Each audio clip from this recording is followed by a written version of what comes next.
guys, it's Diana and welcome to my March wrap-up and my o.w.l reading progress update.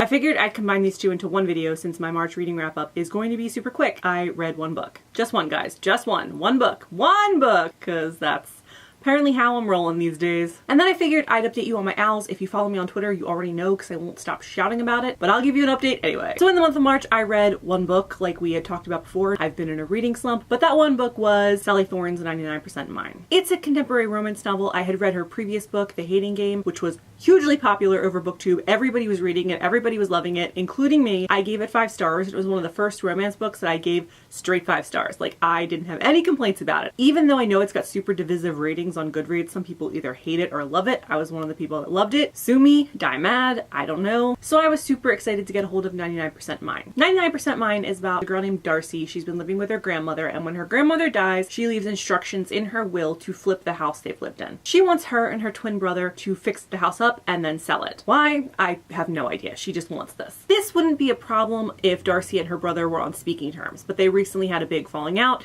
and they're kind of not talking. Enter their childhood bestie Tom, who is a house flipper, construction person extraordinaire who's come to help them clean up the house and get ready to sell it. Now, Darcy has been in love with Tom since they were little, but there's that golden rule where you don't date your brother's best friend, and so she hasn't really ever done anything about it, plus he has not been single in like a decade. And then suddenly, there he is on her doorstep, all knight in shining armor, come to save her, and he also is unattached. Currently. So instead of running for the hills, which is what she's done in the past, she decides to stick around and help with the renovation process, which gets complicated by feelings. Some things I liked about the novel are the overall tone and voice. I really like the way Sally Thorne writes. It's very funny, it's quick, it's tongue-in-cheek, which makes for a very fast reading overall. I also find her writing style very accessible. It's very easy to relate to. I find myself smiling along or nodding or laughing. And I feel she's particularly skilled at dialogue, especially the bantery back and forth kind, which I happen to love in any kind of novel, but especially in romance novels. I prefer the enemies to lovers kind of ships rather than the friends to lovers, but I also enjoy friends to lovers, so that was kind of nice to see too. It was different than what I normally read. I also enjoyed the complicated sibling dynamic they have going on, especially because they are twins, and they genuinely love each other, like so damn much. They just don't necessarily get each other all the time. So yeah, lots of different types of relationships to explore, and I think they were all handled fairly well. Now for the things I didn't love, I felt like the characters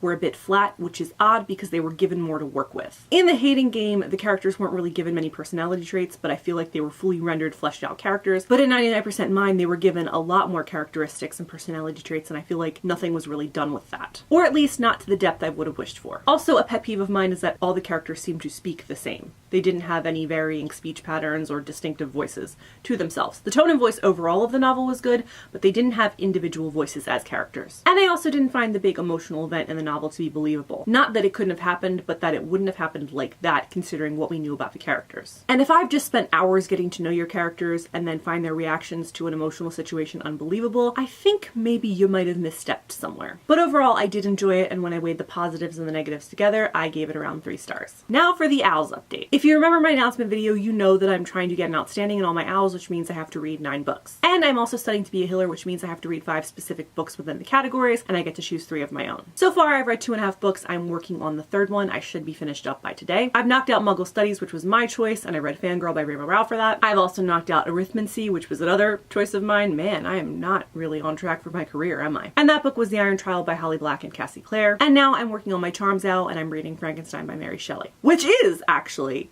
in track for my career. It's the one category I've nailed down from my career, so I better pick a career book next. I've given myself about 3.5 days to read each book. It doesn't quite add up to the amount of days that are in this month, but you know what? We're gonna go with it. And I was doing so well, you guys. I was reading, I was getting stuff done, and then I was just like, ugh, I need a break. I want to play Overwatch. I think I'm a little bit behind, but today I'm going to catch up, and I will be at Philadelphia Comic-Con later this week because my friend CJ, hi CJ! Oh, sorry, I just knocked my lamp over.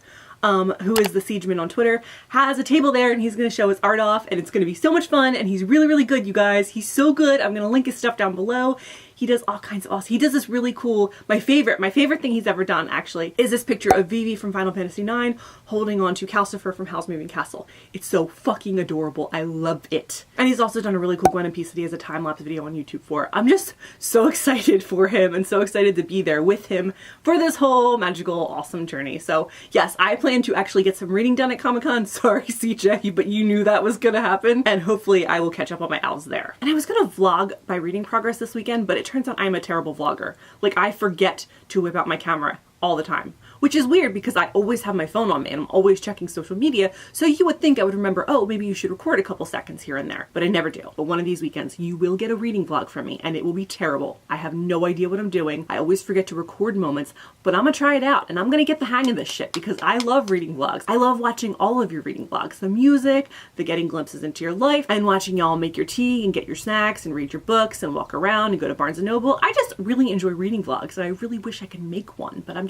my brain isn't suited to that kind of medium and I have to train it to be suited to it. Anyway, so how are you doing with your owls? What subjects are you on? Any new favorite books you've gotten because of this? How are you in your career? Because I am so far behind. Jeez. Oof. Let me know what you're all up to in the comments because I have no one to talk to and I'm very bored. And that's it from me, guys. Have a fantastic day and be excellent to each other. Bye!